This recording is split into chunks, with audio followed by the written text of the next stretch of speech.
پھر شام کو چکر لگاؤں گی. ابھی میں گھر جا رہی ہوں، ڈیڈ مجھے پک کرنے آ رہے ہیں. ٹھیک ہے بیٹا، دھیان سے جانا. وہ جو کنزش کو لینے اس کے گھر جا رہے تھے، راستے میں ٹریفک جام ہونے کی وجہ سے انہیں کچھ دیر وہاں رکنا پڑا. تربریز جو کافی دیر سے ان کا پیچھا کر رہا تھا، جلدی سے ان کے برابر اپنی بائک پر لا کر کھڑا کر دی. السلام علیکم. تبریز بیٹا تم؟ افرا سیاب صاحب نے اسے دیکھ کر خوش دلی سے سلام کیا. وعلیکم السلام خالو جی، میں یہاں جانا تو میرے گھر ہی میں ہی تھا. آپ مجھے یہاں مل گئے تو میں یہیں سے آپ سے کچھ سوال کر لیتا ہوں. ہاں بیٹا تم چلو گھر، میں بھی بس کنزش کو اس کی دوست کے گھر لینے جا رہا ہوں. تھوڑی دیر تک اسے لے کر پہنچ جاؤں گا. تم تب تک اپنی خالہ سے بات چیت کر لینا. او واؤ، مجھے اس لیے رشتے سے منع کیا ہے تاکہ آپ کی بیٹی باہر عیاشیاں مشوقیاں لڑاتی پھرے. وہ لڑکا مجھ سے زیادہ امیر ہوگا، خوبصورت ہوگا، ہے نا؟ تبریز نے کمینی سی مسکراہٹ کے ساتھ طنز کیا تو اپنی بیٹی کے لیے ایسے گھٹیا الفاظ سن کر افرا سیاب صاحب کا غصے سے پارا ہائی ہو گیا. مائنڈ یور لینگویج، یہ کیا بکواس کر رہے ہو؟ میری بیٹی کے بارے میں اب اگر ایک لفظ بھی اپنی زبان سے نکالا تو تمہاری زبان گدی سے ہی کھینچ ڈالوں گا. اور ریلی بڑھاؤ، اپنی اوقات میں رہو. تمہیں کیا لگتا ہے تم مجھے ہاتھ لگاؤ گے اور میں چپ رہوں گا؟ یہ تمہارا گھر نہیں ہے، پبلک پلیس ہے. اگر مجھے ایک لگاؤ تو دو کھاؤ گے بھی. اچھا، کیا میری بیٹی نے جس رشتے کے لیے منع کر دیا تم میری بیٹی کے لائق ہو ہی نہیں؟ جسے اپنے سے بڑوں سے بات کرنے کی تمیز نہیں ہے، جو اپنے سے بڑوں کی عزت نہیں کر سکتا، کل کو وہ میری بیٹی کی کیا ہی عزت کرتا. عزت کروانے کے لیے عزت کمانی بھی پڑتی ہے، اور آج تک آپ کی فیملی نے ہمارے ساتھ کچھ بھی اچھا نہیں کیا جو میں تم لوگوں کے ساتھ عزت تمیز سے پیش آؤں. اور ہاں، اپنی بیٹی کو سمجھا دیجیے گا، عزت سے یا زبردستی ہی صحیح، اسے ہونا تو میرا ہی پڑے گا. اگر وہ میری نہ ہوئی تو میں بھی اسے دنیا میں منہ دکھانے کے قابل نہیں چھوڑوں گا. اپنی بات کہہ کر وہ سامنے سے آتے پولیس والے کو دیکھ کر جلدی سے اپنی بائک سٹارٹ کر کے وہاں سے آگے بڑھ گیا، کیونکہ افرا سیاب کی گاڑی وہاں کھڑی ہونے کی وجہ سے پیچھے گاڑیوں کا رش لگ چکا تھا. میری بیٹی کو کچھ ہوا تو چھوڑوں گا نہیں میں تمہیں. وہ پیچھے سے چیختے رہ گئے، لیکن وہ تو کب کا جا چکا تھا. پولیس والے کے کہنے پر وہ بھی جلدی سے اپنی گاڑی بھگا لے گئے. اب جہاں تھوڑی دیر پہلے ان کے چہرے پر سکون تھا، وہاں پریشانی نے جگہ لے لی تھی.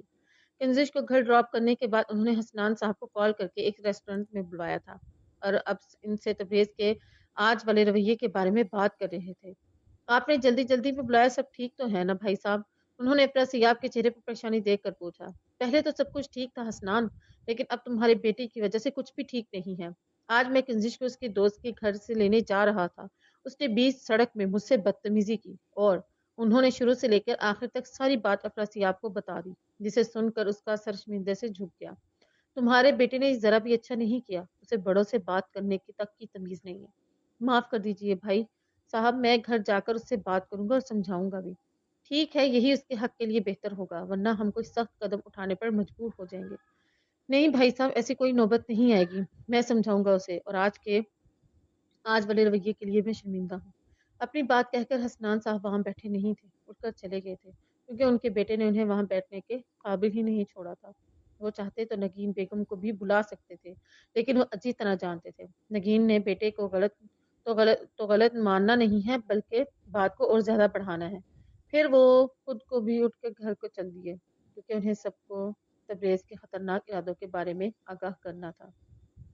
نگین، نگین کہاں ہو تم اور تمہارا بیٹا؟ ارے آئی ایم ہیئر. آپ اتنا اونچا اونچا کرائی کیوں کر رہے ہیں؟ تمہارا بیٹا کہاں ہے؟ اس نے مجھے کسی کو منہ دکھانے کے قابل نہیں چھوڑا. یہ آپ کیا ٹاک کر رہے ہیں؟ اور آپ ذرا ہینگری نہ ہو ورنہ آپ کا بی پی شاؤٹ کر جائے گا. کاش بچپن میں تم اسکول گئی ہوتی تو آج تمہاری اتنی ہائی کلاس انگلش نہ سننی پڑتی. ایک تمہاری انگلش نے، دوسرا تمہارے بیٹے نے ذلیل کر رکھا ہے. کیوں نہ کروں غصہ؟ تمہارے بیٹے کی وجہ سے تمہاری بہنوں نے آج مجھے بلا کر اتنی باتیں سنائی ہیں. But why? پھر حسنان صاحب نے انہیں بھی آج والی ساری بات بتا دی. مجھے نہیں لگتا میرا بیٹا ایسا کر سکتا ہے. وہ ضرور لائے بول رہے ہوں گے. تمہارے بیٹے کو تو میں چھوڑوں گا نہیں. کہاں ہے وہ؟ بلاؤ اسے. تبریز، تبریز کدھر ہو تم؟ ادھر آؤ. آپ ذرا شاؤٹ نہ کرے، وہ گھر پر نہیں ہے، اپنے دوستوں کے ساتھ گھومنے پھرنے گیا تاکہ فرش ہو سکے. تمہارے بیٹے کو عیاشیوں کے سوا آتا بھی کیا ہے؟ ابھی کے ابھی سے کال کرو، گھر پر بلاؤ، مجھے بات کرنی ہے اسے. آپ رہنے دے، وہ آئے گا تو میں خود اس سے ٹاک کر لوں گی. بس آپ اسے کچھ نہ کہنا. تم اسے کچھ نہ کہو گی، میں خود بات کروں گا. آپ پلیز میری ٹاک ہائر کر لیجئے. وہ کنزس کی ہائی جیکٹ کرنے کی وجہ سے بہت اداس ہے. آخر وہ ہے تو ہمارا ہی بیٹا.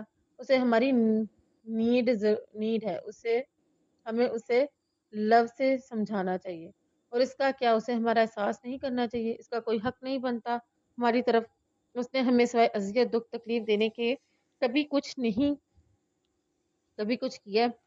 اور اب وہ بچہ نہیں رہا، بڑا ہو گیا ہے، اسے بھی احساس کرنا چاہیے کہ ہمیں بھی اس کی ضرورت ہو سکتی ہے، لیکن اس نے تو ذلیل کرنے اور کروانے کی قسم کھا رکھی ہے۔ اچھا آپ کول ہو جائیں، میں آپ کے لیے جوس لے کر آتی ہوں۔ نہیں، بالکل بھی نہیں، تم اپنی جگہ سے بالکل بھی نہیں ہلو گی، یہیں کھڑی رہو، اپنے بیٹے کو کال کر کے گھر آنے کا بولو۔ میں جب بھی تمہارے بیٹے کے بارے میں بات کرتا ہوں تم میری باتوں کو ٹال جاتی ہو، لیکن آج ایسا بالکل بھی نہیں ہوگا۔ سنا نہیں میں نے کیا کہا؟ کال کرو اسے اور گھر بلاؤ۔ حسنان صاحب نے اسے وہیں کھڑا دے کر اسے ظفا کافی اونچی آواز میں بولے، کافی ٹائم سے وہ وانٹ ہوا ہے، بس کم ہونے والا ہے، پھر آپ کر لیجیے گا اس سے بات۔ تم نے سنا نہیں میں نے کیا کہا ہے؟ اب کی بار حسنان صاحب اتنے غصے سے بولے کہ وہ اپنی جگہ پر اچھل کر رہ گئی۔ نگین بیگم نے جلدی سے موبائل اس کا نمبر کرنا سٹارٹ کیا، جو کہ ہو نہیں رہا تھا۔ نہیں مل رہا، آپ خود ملا کر دیکھ لیں۔ حسنان صاحب کے گھورنے پر وہ جلدی سے موبائل اس کی طرف بڑھا کر بولی، نہیں تم خود کرو کال اور اسے گھر پر بلاؤ۔ Okay okay. ایک دو دفعہ ٹرائی کرنے پر تبریز نے کال اٹینڈ کی تو نگین بیگم نے گہرا سانس لے کر آہستہ آہستہ حسنان صاحب سے تھوڑا دور ہو گئی تاکہ اسے تھوڑا سمجھا سکے۔ ہیلو تبریز بیٹا، تم ویئر ہو؟ جلدی سے ہاؤس پر آ جاؤ۔ کیوں، سب خیریت تو ہے؟ دوسری طرف سے پوچھا گیا۔ نہیں بیٹا، خیریت نہیں ہے، تمہارے فادر تمہیں بلا رہے ہیں، وہ بہت ہنگری ہیں، وہ جو بھی کہیں سائلنٹ سے لسن کرتے رہنا، انہیں آگے سے کچھ نہ کہنا۔ اوکے آ رہا ہوں میں۔ مل گئی تو میں عیاشیوں سے فرصت سے گھر آتا دیکھ کر حسنان صاحب نے طنز کیا، آج تم نے اپنے خالو کے سامنے جا کر کیا بکواس کی ہے؟ انہوں نے مجھے بلا کر اتنی باتیں سنائی ہیں، میں زندگی میں اتنا شرمندہ نہیں ہوا جتنا آج ہوا ہوں۔ میں نے وہی کہا جو مجھے کہنا چاہیے تھا۔ ان کی ہمت کیسے ہوئی آپ کی انسلٹ کرنے کی؟ چھوڑوں گا نہیں میں انہیں۔ خود کو سمجھ کیا رکھا ہے انہوں نے؟ ہماری شرافت کا فائدہ اٹھا رہے ہیں وہ لوگ۔ دیکھو بیٹا، میں بھی تمہاری عمر سے گزر چکا ہوں، تم سنبھالو خود کو۔ کیا حالت بنا رکھی ہے خود کی؟ تبریز کو اور زیادہ غصہ کرتے دیکھ حسنان صاحب تھوڑا ڈھیلا پڑ گئے، انہیں بس کسی بھی طرح اپنے بیٹے کو سمجھانا تھا۔ ٹھیک ہے بابا، آئندہ میں آپ کو شکایت کا کوئی موقع نہیں دوں گا۔ وہ ان کے ہاتھوں پر بوسہ دے کر اٹھ کے اپنے کمرے میں چل دیا۔ میں نے کہا تھا نا لفظ سے سمجھائیں گے تو سمجھ جائے گا۔ چلے آپ بیٹھے، میں اپنے کو کچھ کھانے کے لیے دے آؤں۔ نگین بیگم بھی اٹھ کر کچن میں چل گئی۔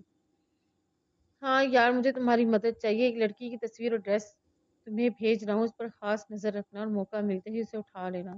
اور ہاں ایک بات یاد رکھنا، کسی کو ذرا بھی شک نہ ہونے پائے۔ اٹھا کر اس کا کرو گے کیا؟ دوسری طرح سے سوال پوچھا گیا۔ کرنا کیا ہے؟ وہ مجھے لچا لفنگا عیار سمجھتی ہے تو ساری رات دونوں مل کر عیش کریں گے اور اس کے ساتھ پھر مار کر کہیں پھینک دیں گے۔ وہ چہرے پر کمینی ہنسی ہنستے ہوئے بولا۔ نگین بیگم جو اس کے لیے کوفتے گرم کر کے لے کر آئی تھی، اس کی بات سن کر اپنی جگہ پر سن رہ گئی۔ تبریز یہ تم کیا بکواس کر رہے ہو؟ اتنے گھٹیا خیال تمہارے مائنڈ میں آیا ویر سے؟ تم ایسا کچھ نہیں کرو گے، تمہیں پتہ ہے نا تمہارے خالو کا، وہ تمہیں چھوڑے گا نہیں۔ کبھی سوچا ہے میرا اور تمہارے بابا کا کیا ہوگا؟ کچھ نہیں ہوتا ماما، جسٹ چل، وہ کوفتہ منہ میں ڈالتے ہوئے بولا۔ نگین بیگم بھی چپ چاپ باہر چلی گئی۔